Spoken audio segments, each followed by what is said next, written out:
শক্তিশালী ভূমিকম্পে কেঁপে উঠল সারা দেশ। ভূমিকম্পে দেয়াল ধসে রাজধানীর বংশালে ৩ জন এবং নারায়ণগঞ্জে এক শিশু মারা গেছে। বিভিন্ন স্থানে হেলে পড়েছে বেশ কিছু ভবনও। সবশেষ খবর জানতে এই মুহূর্তে পুরান ঢাকায় আছেন সহকর্মী আয়েশা সিদ্দিকী সামিয়া। সরাসরি যুক্ত হচ্ছি তার সঙ্গে। বংশালের কষাইটলিতে আজ সকালে 10টা 38 মিনিটে ঘটে যাওয়া 5.7 মাত্রার যে ভূমিকম্পটি হয়েছে সেই ঘটনার প্রেক্ষিতেই কিন্তু এই বংশাল এলাকাটিতে ঘটনাস্থলে আসলে 3 জন নিহত হয়েছে, অর্থাৎ ঘটনাস্থলে 2 জন নিহত হন এবং পরবর্তীতে হাসপাতালে নেওয়া হলে তাদেরকে মৃত ঘোষণা করেন ডাক্তার। এবং 3 জনের এই ঘটনার ফলে কিন্তু আতঙ্ক ছড়িয়ে পড়েছে এলাকাবাসীর মধ্যে এবং তারা কিন্তু এখনও, অর্থাৎ ভূমিকম্প ঘটে যাওয়ার প্রায় 2 ঘন্টা পর এখনও কিন্তু তারা আসলে সড়কে অবস্থান করছেন। তাদের কেউ কেউ উৎসুক ভাবে এখানে আসলেও আসলে অধিকাংশই কিন্তু আতঙ্কে বাহিরে অবস্থান করছেন।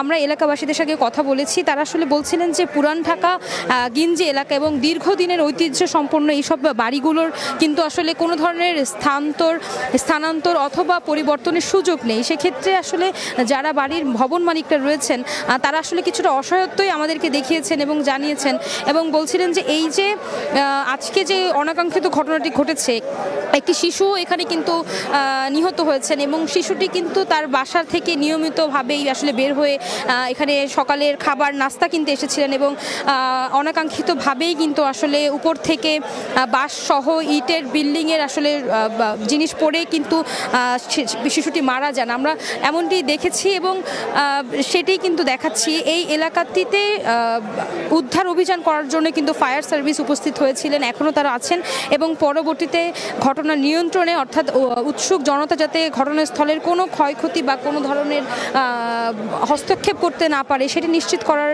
জন্য কিন্তু পুলিশের পাশাপাশি সেনাবাহিনীও কিন্তু এখানে এসেছিলেন এবং আমরা সেটি দেখেছি।